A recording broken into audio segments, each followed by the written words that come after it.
Hi, and welcome to the fourth video in our Cybersecurity Lab for Beginners series. In the last couple of videos, we've brought up an entire environment which you can use for penetration testing or ethical hacking. We have our Kali Linux VM, we have our two Metasploitable machines, which are very vulnerable to be able to practice using Metasploit and just practice scanning vulnerabilities and exploiting them very well.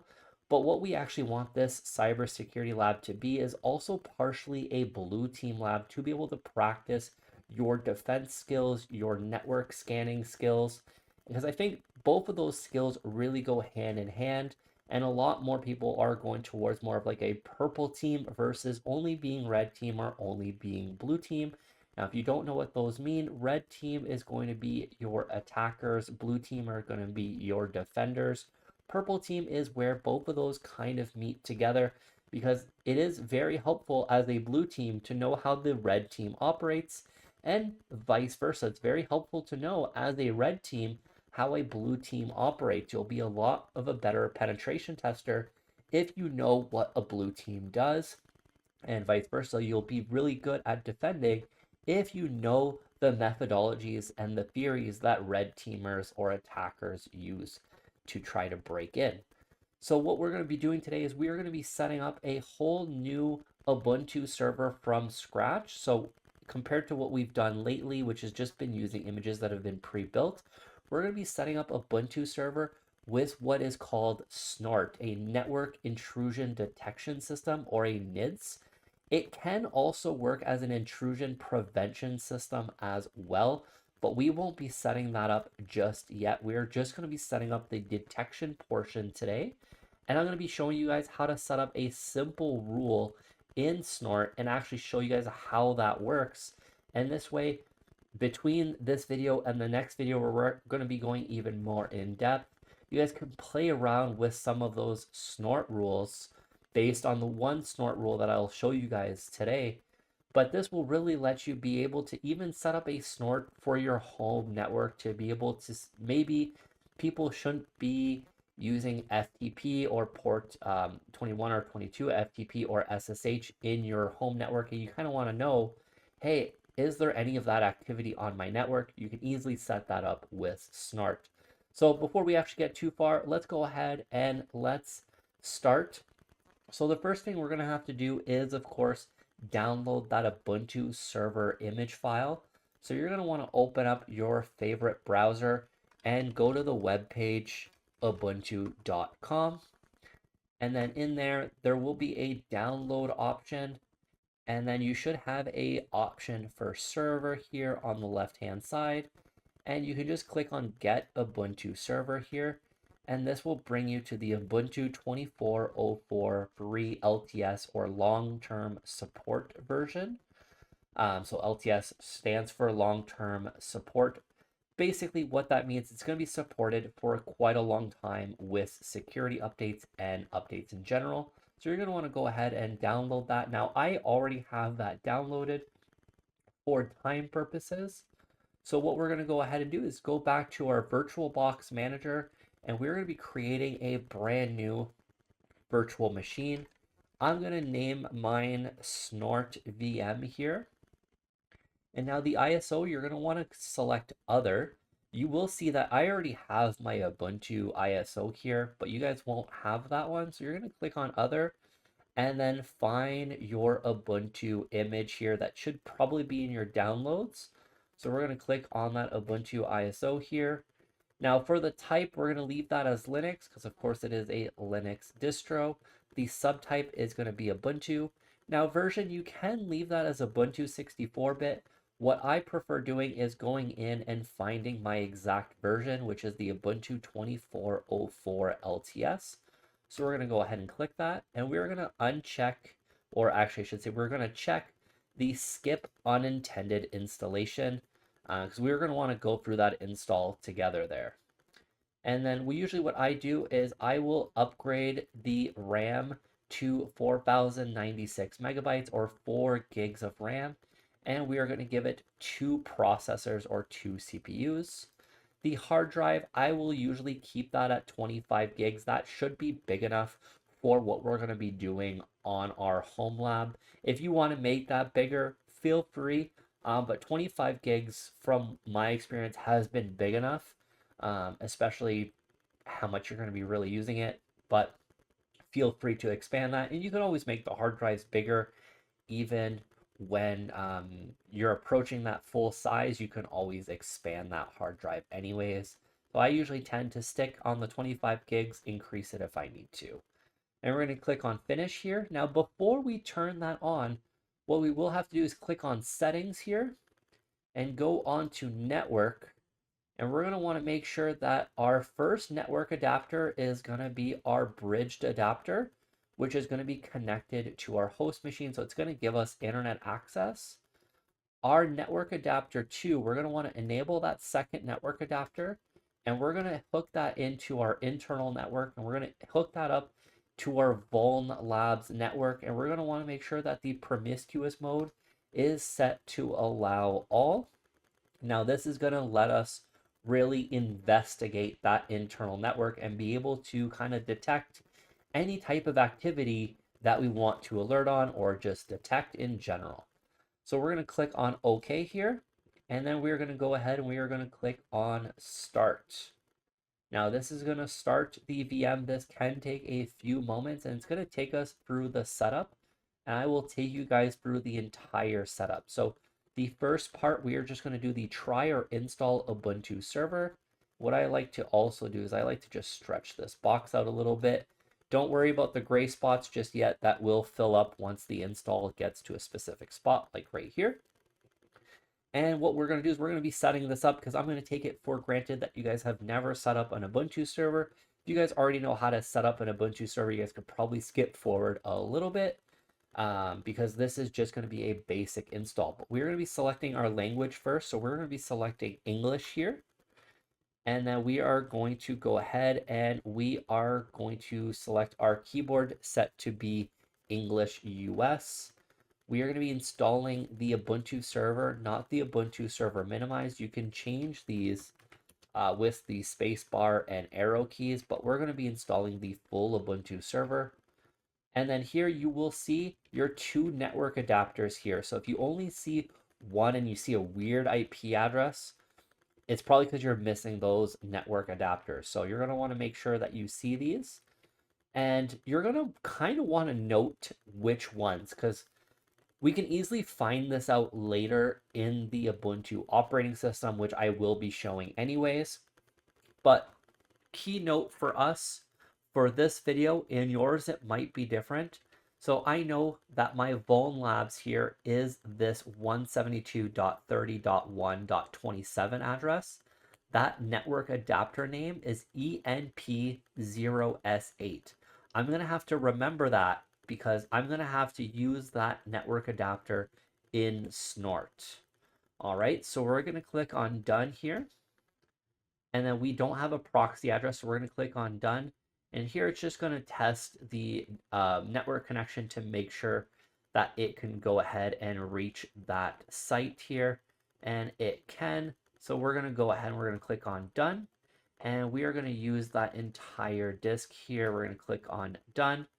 Now in here, if you are used to and you're an advanced Linux user, you can definitely make the changes here to what you would like. What I am going to change is I'm going to change this size to 22 and then 996 here. Now you don't have to make any changes. You can just leave it exactly as is if you don't want to make any changes, if you don't feel comfortable. What I usually do is I usually just change the Ubuntu LV, and I just like using that full size. Now, this isn't necessarily the best practice for Ubuntu. There are a whole documentation on how you should actually be setting that up for, especially in a production environment. But in a home lab, I just use the entire disk just to give myself that most space. And we're going to click on Done here, and we are going to click on Continue. Now, it's going to ask for your name here, so I'm going to put Jacked Programmer here. The server name, now key word for Ubuntu servers if you don't know, the server name does have to be all lowercase. So I'm going to put JK Snort here for basically Jacked Snort. The username I'm going to put as Jacked here, and then I'm going to put my password here. And now make sure that you remember this password. This password will be very important. You're going to need to use it at a few different spots because it is going to be your administrative password. And then we're going to click on Done. And we're just going to skip for now for the Ubuntu Pro. And we are going to actually install the Open SSH server. It just gives us that ability to SSH into this machine from other machines if need to. And we're going to click on Done. And it's going to give you a bunch of different options for different server snaps to install. We aren't going to be installing any of these, so we can just go ahead and we can click on Done here. And it's going to go through the install of the server. Now, this may take a few moments. So what I'm actually going to do is I'm going to pause the recording for now, and we are going to come back when it is all done and prompting us to reboot, and we will go from there. All right, so we are back. So here you can see at the bottom, we do have an option for reboot now. We are going to click on reboot now. And what's going to happen is you're actually going to get an error right off the bat because we need to unmount the CD-ROM. So all we're going to do is at the top here, we're going to click on devices, optical drive. And then here, sometimes this will be still lit up, which it doesn't seem to be lit up for us anymore. So we should just be able to hit enter and then it should boot up just fine. If your option for remove disk from virtual drive is not grayed out, you should just be able to click on that and that will remove that disk from the virtual drive and the server will reboot and you'll be able to actually go forth and continue on. So let's go ahead and let's log in here. So we're going to log in with our username Jacked here. And then the password we're going to use is that password that we set up at the beginning here. And there we have it. So we are now actually logged in. So the first steps that we're going to want to do to set up our Snort here is actually just run a update for our repositories. So we're going to run sudo apt-get space update. And we're going to have to enter our password once again here. Now this is just going to go ahead and update all those packages.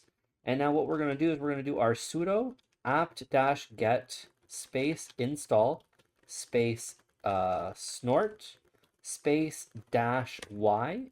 This is just going to bypass us having to type y after to automatically accept the installation of Snort.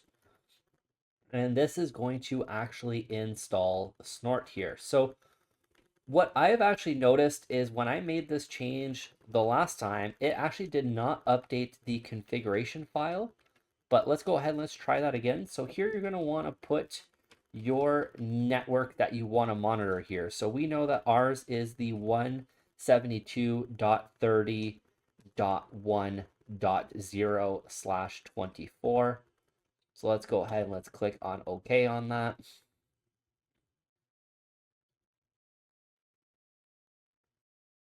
And that is perfect.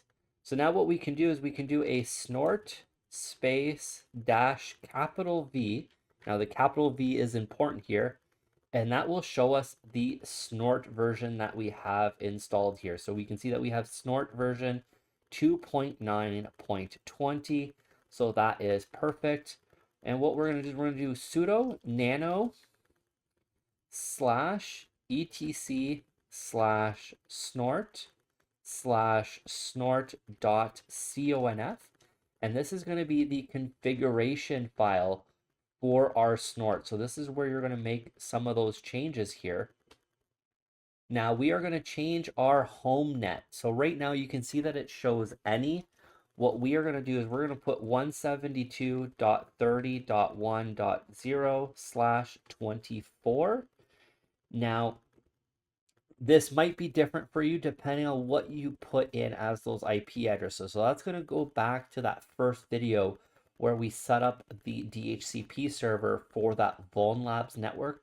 This is our network space here. So we're going to change that. We're going to leave everything else the exact same. So the external net is going to be any. And then we are going to then, the other option is you can set, instead of external net here, you can see a little option here. You can see not home net. We're going to leave external net right now as any. It's not going to be really a big deal because we're not going to be using that in the first rule here. And we are going to be saving that. So now we have that in our configuration file. So now what we're going to do is we're going to test our configuration file and make sure that there's no errors. So for that, we're going to do a sudo snort space dash capital T space dash lowercase I.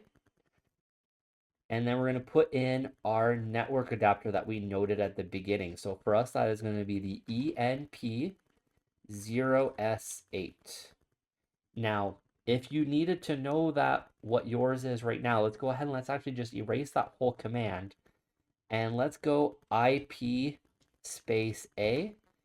And that will bring up all your network adapters here. So here we can actually see our network adapter at the bottom here, number 3, which is EMP0S8. We can actually see the iNet is 172.30.1.27. So that is the interface that we want to use. So let's go back and let's just type in our sudo snort space dash capital T space dash lowercase I ENP0S8 space dash lowercase c, and then we're going to do the /etc /snort.conf, which is going to be that config file that we just made the modification to. So this is going to be testing to make sure that our configuration file is set up correctly. So we're going to hit enter here. You're going to see there's going to be a whole bunch of things that pop up. At the bottom, you should see Snort successfully validated the configuration, which is perfect. That's exactly what we want. All right. So then what we're going to want to do is, now we have our base configuration set. Now what we're going to want to do is we're going to want to create a rule for us. Now the rule that we're going to be creating is going to be detecting ICMP traffic, or also known as ping traffic. So we're going to want to know, is there pings coming from any network coming into our home network that is being monitored? So let's go ahead and let's make that rule. So to make that rule, we're going to do sudo space nano space /etc/snort/rules/local.rules. Now here, there won't be anything in here by default. So we're going to be creating our first rule here. So we're going to put alert, which this is the action to take. Now, there are a lot of options in Snort. You can actually completely reject the traffic as well, which is going to be more of the IPS configuration, which that we will go over that in a much later video. For now, we are just setting up the intrusion detection system. So we're going to do the alert, and we are going to do it on the protocol of ICMP. So this is where you can also put TCP or UDP if there are specific things that you are looking for on a port, or maybe specific content inside of the packet. But for us, we are just going to do ICMP for today. And we're going to do any, which is going to be the IP address that it's coming from, any for any port that it's coming from, and we're going to say that it's coming into, so it's going to be a dash and then the little arrow pointing towards it. And we're going to do a $ home_net, all in capital letters, any. So that is basically going to say if there's any address with any port coming in to our monitored network, which is the 172.30.1.0/24 on any port, what we're going to do is we're going to do a set of parentheses, and we're going to do message : and we're going to do a set of double quotes here. We're going to do ICMP detected. Now you can put this as anything. You could put jacked programmer is the best here. You can put I am the best, alert, red alert. You can put anything you really want. So let's put ICMP detected with 3 exclamation marks because it really doesn't matter what you put in here. This is just the message of the alert. And then we're going to put a semicolon here, and we're going to put SID, which is the signature ID. Now, when you're doing your own custom rules, you have to start it at, I believe the number is 1 million. But basically what we're going to be doing is we're going to be doing 1, and then we're going to be putting 5 zeros here. So 1, 2, 3, 4, 5, and then 1 here. This is the first number that you can use for your custom rules, and each of these have to be unique. So the next rule that we're going to be creating is going to be 1, 0, 0, 0, 0, 0, 2. So that is very important. And then you're going to do another semicolon, and you're going to put REV for revision, and we're going to put a colon here, and we're going to put 1 because it is revision 1. And then, of course, if you ever make a modification to this rule, you're going to want to change that revision to revision 2. Now, it won't automatically update. There's nothing holding you accountable. Even actually, the revision isn't mandatory, but it does help if you are making backups of these rules, which if you're in a production system, you would be backing up your server. It is very, very helpful. Or if you're backing up your rules to a Git repository, you kind of want to keep track of the revision numbers. That is where it's going to be really, really handy. So I, of course, always recommend to put your revision number in there because it might help you in the future if you make a change and you're like, this was working before. So you go look at the revision number and then you go to the one that's before it in your previous files. So that is just a little side note there. And then we're going to do a Control X here, and we are going to save, and we're going to save over those local rules.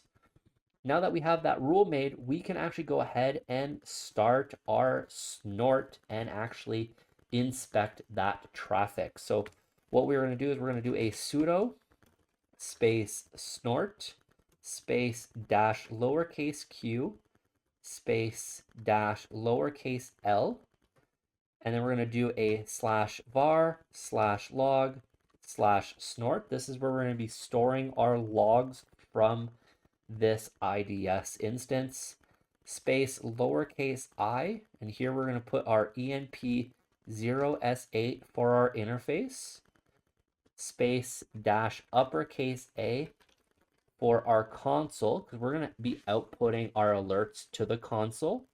And then we're going to do space dash lowercase c. And here we're going to be pointing to our configuration file, which is our /etc/snort/snort.conf. And then we're going to hit enter on here.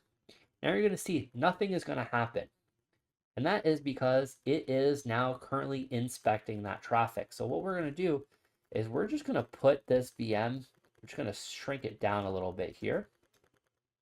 And what we are going to actually do as well is we're going to lower this so we can actually see what's happening.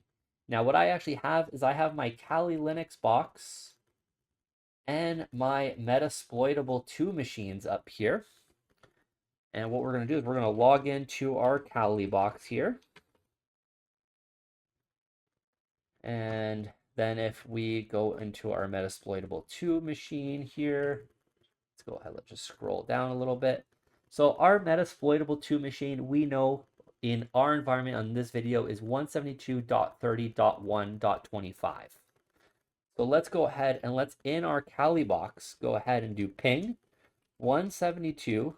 Oops, I don't have my numlock enabled. So we're going to do ping 172.30.1.25, and we're going to hit enter on here. And now we can actually see our alerts constantly going here. So we can see our alerts. So now if we actually stop that ping on our Kali, we will actually see that stop in our snort. So if we actually just grab our snort box, let's just make this a little bit bigger, and let's actually just take a quick look at what we actually see here. And we know that our Kali box the IP address, if we just quickly look at it, it is the 172.30.1.22. So that's perfect. So here we can actually see in our snort here, we can actually see the activity is going from ICMP detected 172.30.1.22 to 172.30.1.25.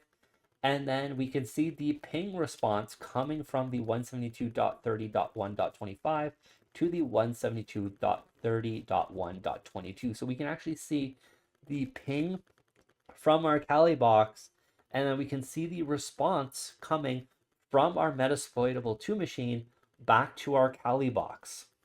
So this is perfect. So we know that our environment is actually able to detect these, and you can also see what rule got triggered here. So you can easily see that we have the 1000001 got triggered, and we can see the message of ICMP detected with the 3 exclamation marks. So that is perfect. And we can see that it was ICMP between those 2 IP addresses. Now, if we do want to just quit out of Snort, all you have to do is a Control C here. Now, it can take a little bit of time, so all you have to do is do the Control C and wait a little bit of time, and then you will see that your snort will actually automatically quit. Sometimes it does take a little bit longer, I've noticed, especially on Ubuntu Server. And there it is. So it caught the in signal, and now we are out. So that is perfect. And you have all of your detections. Now, if you did want to go a little bit further and go read those log files that you had, you would just do a sudo snort dash lowercase v dash lowercase r, and then we can do a slash var slash log slash snort. And then here we only have one snort log. So here I'm just going to do the snort dot log dot 175.606.0426. We go ahead and we do that, we can actually see that it gives us a full output. Now this is kind of ugly, especially in an Ubuntu server environment versus like Ubuntu desktop, for example, where you'd be able to scroll back up and see everything that came. But all you would have to do is actually pipe this over to a less command, and then you can actually see all the different options here. So here we can actually see all those different responses here. So you can see the 172.30.1 to 125, the 172.30.1.22 to the 172.30.1.25, and you can actually see the ICMP. You can see the time to live of that packet. You can see everything. You can see which ones are the pings and which ones are the replies as well, which is kind of nice. So all of these things are easily things that you can quickly see and go through. So all you have to do is hit enter a few times and then hit the letter Q, and then that will exit you out. So that is how you set up Snort on a virtual machine in your cybersecurity lab in VirtualBox. Hopefully you guys learned quite a few new things in this video. Now you guys can go ahead and play around with those local.rules files and make some extra rules. We're actually going to be taking a look at more of Snort in the next video as well, before we move on to more different tools. But this should help you guys get set up and start working on some blue teaming and get some practice in with some IDS and IPS systems. If you guys want to see something specific in the cybersecurity lab, whether it be a red teaming or a blue teaming tool, please let me know in the comment section down below, and I'll do my best to put that into our cybersecurity lab. I thank you guys all for watching. Be sure to hit that subscribe button, hit that like button. Also, be sure to hit that notification bell to be notified when that next video comes out, and I will see you guys on the next video.